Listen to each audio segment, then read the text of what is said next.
Hello everyone, this is Mohammed Amir Khan. Today we will discuss about enzymes, right? So,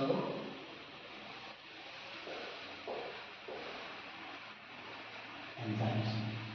So basically, first of all, what is basically enzyme is? So basically, enzymes are biocatalyst,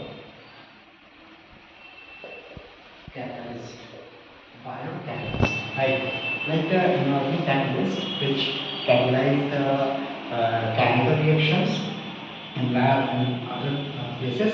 Biocatalysts basically catalyze the biochemical reactions, biochemical reactions in living organism, right. So जो biocatalyst होते हैं या जो enzymes होते हैं वो basically जो living organism हैं उनके अंदर बायोकेमिकल रिएक्शंस को कैटलाइज करते हैं. लाइक जो हमारे डाइजेस्टिव एंजाइम्स होते हैं वो डाइजेशन में हेल्प कर रहे होते हैं. रेस्पिरेटरी एंजाइम्स होते हैं जो कि रेस्पिरेशन में बेसिकली हेल्प कर रहे होते हैं. अगर हम बात करें जो एंजाइम्स होते हैं उनके केमिकल नेचर की बात की जाए तो almost all the enzymes are made up of protein. Almost all the enzymes are made of protein. कुछ एंजाइम्स ऐसे भी होते हैं जो कि न्यूक्लिक एसिड से बने होते हैं और उन्हें आप क्या बोलते हो, जैसे कि राइबोजाइम एंड राइबोन्यूक्लियस. ये जो होते हैं बेसिकली ये किसके बने होते हैं, न्यूक्लिक एसिड्स के ये बने होते हैं, राइट. अब बेसिकली होता क्या है कि जो एंजाइम्स होते हैं वो एंजाइम्स करते क्या हैं ना, या उससे पहले अगर हम बात करें और बेसिकली बात करें एंजाइम्स के बारे में तो एंजाइम्स जैसा कि मैंने आपको बोला कि प्रोटीन्स के बने होते हैं और प्रोटीन में आप देखते हो कि वहाँ पर प्राइमरी स्ट्रक्चर भी होता है, सेकेंडरी स्ट्रक्चर भी होता है, टर्शियरी स्ट्रक्चर भी होता है. तो जो एंजाइम्स होते हैं उनके अंदर आपको प्राइमरी, सेकेंडरी, टर्शियरी और क्वाटरनरी स्ट्रक्चर्स भी मिल सकते हैं. जो एंजाइम्स होते हैं एंजाइम्स पे क्या होता है कि एक पॉकेट लाइक स्ट्रक्चर होता है. पॉकेट जैसा स्ट्रक्चर होता है, पॉकेट लाइक स्ट्रक्चर होता है जिसे हम क्या बोलते हैं, उसकी एक्टिव साइट बोलते हैं, एक्टिव साइट. और इसी एक्टिव साइट के अंदर बेसिकली जो हमारा सबस्ट्रेट होता है वो आकर के बाइंड करता है.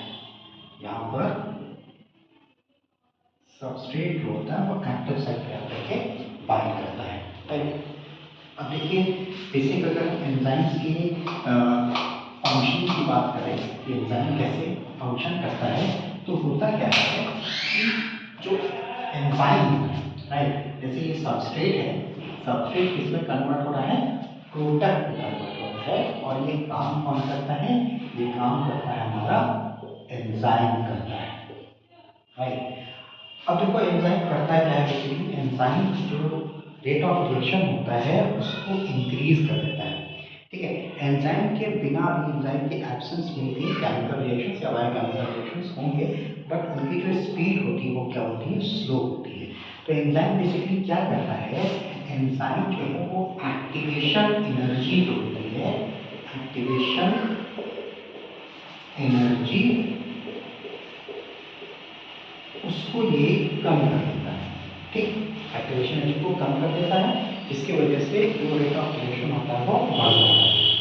अब अगर हम बात करें कि एक्टिवेशन एनर्जी होती क्या है तो एक्टिवेशन एनर्जी बेसिकली वो मिनिमम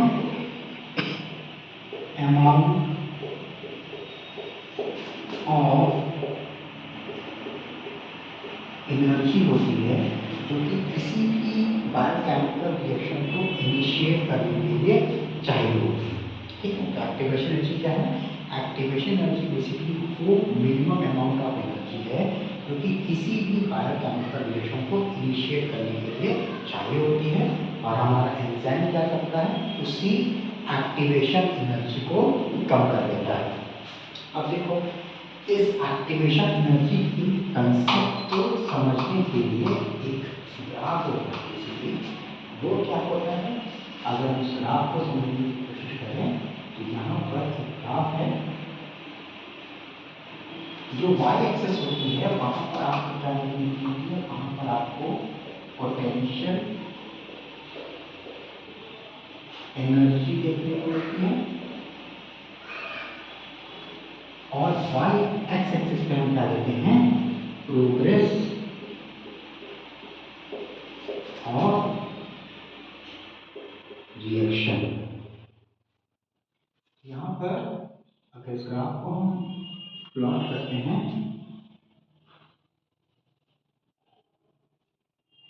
तो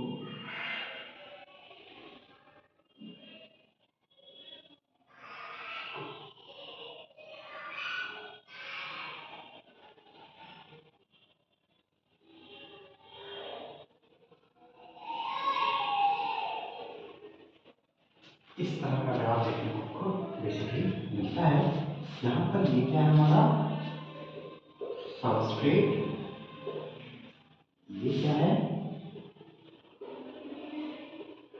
प्रोडक्ट, ये वाली जो पीक है ये है एक्टिवेशन एनर्जी विद एंजाइम,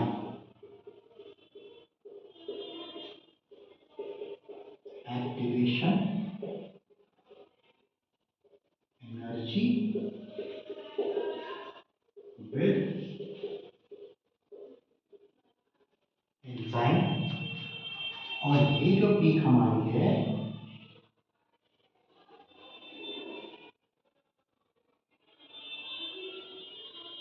ये है basically activation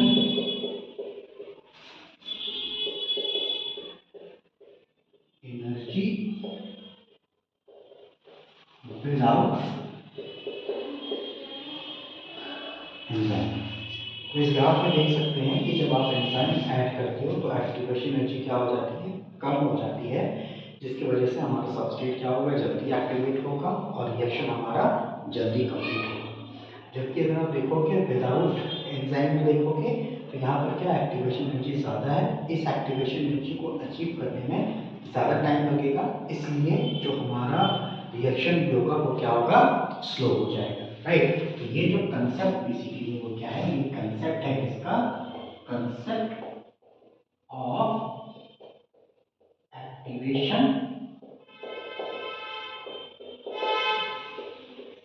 energy, right. Okay, अब अगर बात करें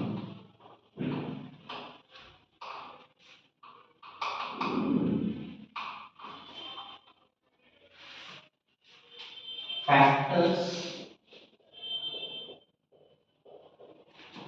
affecting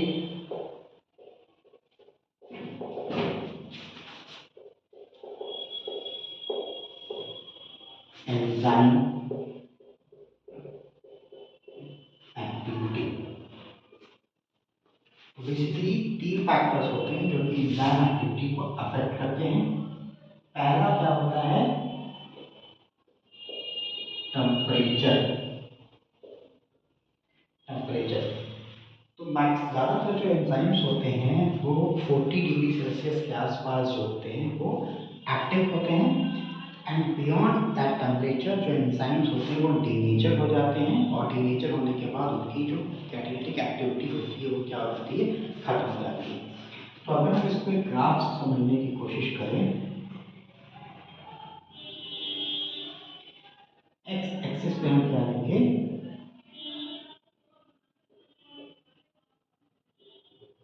टेम्परेचर, वाई एक्सिस पे आप लेंगे एक्टिविटी ऑफ एंजाइम।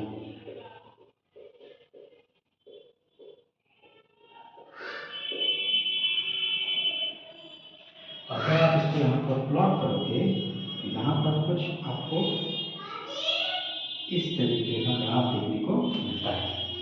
यहाँ पर देखो क्या हो रहा है, टेम्परेचर आप बढ़ा रहे हो तो एंजाइम एक्टिविटी बढ़ रही है, फिर आपने टेम्परेचर बढ़ाया एंजाइम एक्टिविटी बढ़ गई, फिर आपने टेम्परेचर राइज किया एंजाइम एक्टिविटी बढ़ गई, फिर आपने टेम्परेचर राइज किया एंजाइम एक्टिविटी बढ़ गई, फिर टेम्परेचर राइज किया एंजाइम एक्टिविटी बढ़ गई, फिर टेम्परेचर राइज किया एंजाइम एक्टिविटी बढ़ गई। लेकिन बियॉन्ड दिस टेम्परेचर, जब आप यहाँ पर आप टेम्परेचर राइज करोगे तो एंजाइम एक्टिविटी क्या होगी, कम होगी। फिर आपने पढ़ाया एंजाइम एक्टिविटी कम हो गई है, फिर पढ़ाया आपने एंजाइम एक्टिविटी कम हो गई। तो जिस टेम्परेचर पर एंजाइम एक्टिविटी मैक्सिमम होती है उस टेम्परेचर को आप क्या बोलते हो, ऑप्टिमम टेम्परेचर। तो ऑप्टिमम टेम्परेचर पर आपको एंजाइम एक्टिविटी मैक्सिमम देखने को मिलेगी। लेकिन कुछ ऐसे थर्मोफिलिक बैक्टीरिया भी होते हैं जिनके जो एंजाइम्स होते हैं वो 80 टू 90 डिग्री सेल्सियस टेम्परेचर पर भी क्या होते हैं, एक्टिव होते हैं। और ये आपको देखने को कहाँ मिलते हैं, आपको मिलते हैं थर्मोफिलिक बैक्टीरिया के अंदर। सेकेंड फैक्टर की अगर बात की जाए, सेकेंड फैक्टर कौन सा है जो कि एंजाइम एक्टिविटी को अफेक्ट करता है, फैक्टर जो होता है वो होता है पीएच। तो पीएच की अगर बात की जाए तो एक्स एक्सिस पे आपको पीएच देखने को मिलेगा, वाई एक्सिस पे आपको एंजाइम एक्टिविटी देखने को मिलेगी। लेकिन जब आप फिर से इस ग्राफ को आप प्लॉट करते हैं तो आपको इसी तरह का ग्राफ देखने को मिलता है। अगर आप देखें यहाँ पर पीएच बढ़ाओगे तो एंजाइम एक्टिविटी बढ़ेगी, पीएच बढ़ा रहे हो एंजाइम एक्टिविटी बढ़ती जाएगी, फिर पीएच बढ़ाओगे एंजाइम एक्टिविटी बढ़ती जाएगी, पीएच राइज करिएगा एंजाइम एक्टिविटी बढ़ती जाएगी, फिर पीएच राइज करिएगा एंजाइम एक्टिविटी बढ़ती जाएगी, फिर पीएच राइज करिएगा एंजाइम एक्टिविटी बढ़ती जाएगी। तो यहाँ पर आप देखो इस पीएच पर आपको मैक्सिमम एक्टिविटी देखने को मिल रही है। तो लाइक द टेम्परेचर जहाँ पर आपको मैक्सिमम एक्टिविटी देखने को मिल रही थी, उसी तरह से जिस पीएच पर आपको एंजाइम की मैक्सिमम एक्टिविटी देखने को मिलती है उसे आप क्या बोलते हो, ऑप्टिमम पीएच। ठीक है, ऑप्टिमम पीएच पर आपको एंजाइम एक्टिविटी मैक्सिमम देखने को मिलेगी। फिर अगर आपने पीएच बढ़ाया तो यहाँ पर एंजाइम एक्टिविटी क्या होगी, कम होगी। पीएच बढ़ा रहे हैं एंजाइम एक्टिविटी कम हो रही है, फिर पीएच बढ़ाया एंजाइम एक्टिविटी कम हो रही है।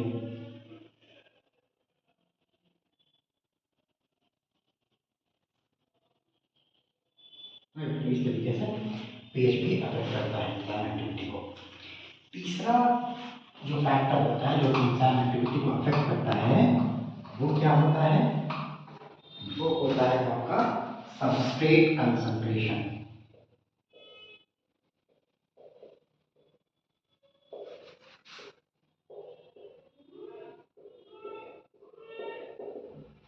Substrate concentration. अब अगर इसको हम ग्राफ से समझने की कोशिश करें तो यहाँ पर जो y एक्सेस होती है वहां पर आप क्या लेते हैं, वेलोसिटी ऑफ रिएक्शन, और x एक्सेस पे आप सबस्ट्रेट लेते हैं। तो यहाँ पर जो ग्राफ आपको मिलता है वो ग्राफ कुछ इस तरीके का मिलता है। ये क्या है आपका, ये होता है AM, ये होता है Pmax/2 और दिस वन इज Vmax। अब देखो ये ऐसा ग्राफ देखने को क्यों मिलता है, होता क्या है कि जो सबस्ट्रेट होता है ना, सबस्ट्रेट होता है यहाँ पर क्या है, एंजाइम होगा, यहाँ एंजाइम मान लेते हैं, ये सबस्ट्रेट है, क्या बनाएगा enzyme substrate complex, enzyme product, फिर एंजाइम और प्रोडक्ट बनेगा। तो होता क्या है, शुरू में जब हम सबस्ट्रेट कंसंट्रेशन बढ़ाते हैं तो एंजाइम जो एंजाइम्स होते हैं हमारे सबस्ट्रेट होते हैं वो एंजाइम से बाइंड करते जाएंगे, बहुत तेजी से बाइंड करते जाएंगे। आपने सबस्ट्रेट कंसंट्रेशन बढ़ाया, वेलोसिटी ऑफ रिएक्शन बढ़ती गई, फिर आपने पढ़ाया सबस्ट्रेट कंसंट्रेशन, वेलोसिटी बढ़ती गई, फिर आपने पढ़ाया सबस्ट्रेट कंसंट्रेशन, वेलोसिटी बढ़ती गई, फिर आपने सबस्ट्रेट कंसंट्रेशन बढ़ाया, वेलोसिटी ऑफ रिएक्शन बढ़ती गई, फिर आपने पढ़ाया substrate concentration, velocity of reactions बढ़ती गई। फिर पढ़ाया आपने substrate concentration, velocity of reaction बढ़ती गई। फिर पढ़ाया आपने वेलोसिटी ऑफ रिएक्शन बढ़ती गई। फिर सबस्ट्रेट कंसंट्रेशन बढ़ाया, वेलोसिटी ऑफ रिएक्शन बढ़ती गई। फिर आपने सबस्ट्रेट कंसंट्रेशन बढ़ाया, वेलोसिटी ऑफ रिएक्शन ये हो गई। फिर आपने बढ़ाया, वेलोसिटी ऑफ रिएक्शन नहीं बढ़ रही। क्यों नहीं बढ़ रही है? क्योंकि यहाँ पर आपके सारे के सारे जो एंजाइम्स हैं वो क्या हो गए, सबस्ट्रेट से सैचुरेटेड हो गए। तो वी मैक्स क्या है, मैक्सिमम वेलोसिटी है, और ये आपको तब देखने को मिलती है जब आपके 100% एंजाइम सबस्ट्रेट से सैचुरेट हो जाए। इसकी अगर बात की जाए Vmax by 2 की, तो बेसिकली ये जो Vmax by 2 है, Vmax कब मिल रही है? Vmax कब मिल रही है? जब आपके 100% एंजाइम सबस्ट्रेट से सैचुरेट हो जाते हैं। तो कोई ऐसे पॉइंट भी आता होगा जब आपके 50% एंजाइम सबस्ट्रेट से सैचुरेट हो रहे होंगे, तो जो आपको Vmax by 2 या हाफ Vmax मिलता है, ये तब मिलता है जब आपके 50% एंजाइम सबस्ट्रेट से सैचुरेट हो जाते हैं, तब आपको क्या मिलती है, हाफ Vmax। और Km क्या है? Km वो सबस्ट्रेट कंसंट्रेशन है जहां पर आपके 50% एंजाइम सबस्ट्रेट से सैचुरेट हो जाते हैं, या पर आपको हाफ Vmax देखने को मिलता है।